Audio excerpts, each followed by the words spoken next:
ఆగమనాయిక, బిడ్డను కనగానే తల్లిదండ్రుల బాధ్యత తీరిపోలేదు. ఏం జరిగింది స్వామి? యోగ్యుడని, విద్యాభ్యాసం పూర్తయిందని, రాజోద్యోగం లభించిందని మీరు మురిసిపోతున్నారు.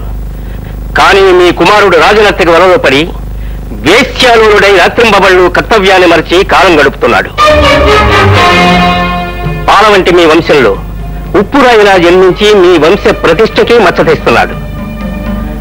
తగిన సమయంలో మీరు జాగ్రత్త పడకపోతే సర్వనాశనం అయిపోతాడు.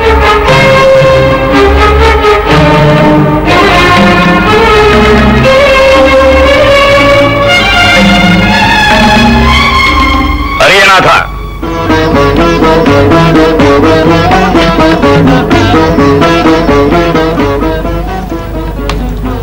వారి అభియోగాలు నిజమేనా? విశ్వనాథుడు కళావతిలోలుడయ్యాడా? లలితాంబ,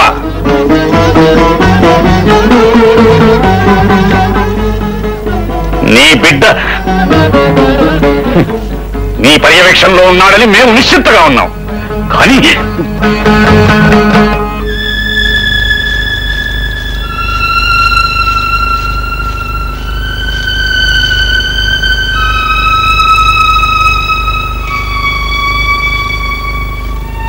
ఏమిటమ్మా, నాన్నగారు మీరు ఇంకా నిద్రపోలేదా?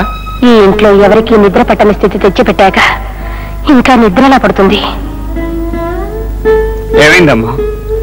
ఏదైనా ప్రమాదం జరిగిందా? జరిగింది ప్రమాదం కాదు, అంతకు మించిన ఉపద్రవం. కుల గౌరవానికి, వంశ ప్రతిష్టకి రానున్న విలయం. ఇంటికి రాగానే నవ్వుతూ పలకరించేవారు, ఏమిటి నిశ్శబ్దం?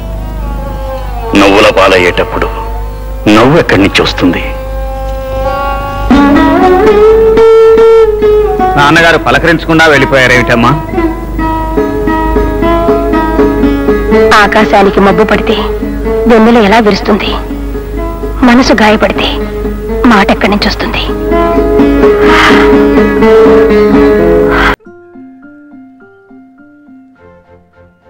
పర్లేదు చెప్పు, నువ్వు నన్ను ప్రేమిస్తున్నావు కదా? ఎప్పుడు ఇదే టాపిక్కా? అవును, ఐ లవ్ యూ. అభి, ఏంటిది? I love you. సరే, నేను చెప్పింది తిరిగి చెప్తే. చెప్పు చెప్పు చెప్పు చెప్పు, కమాన్. ప్రేమని ప్రేమించిన ప్రేమ ప్రేమకై ప్రేమించిన ప్రేమని ప్రేమిస్తుంది. Come again.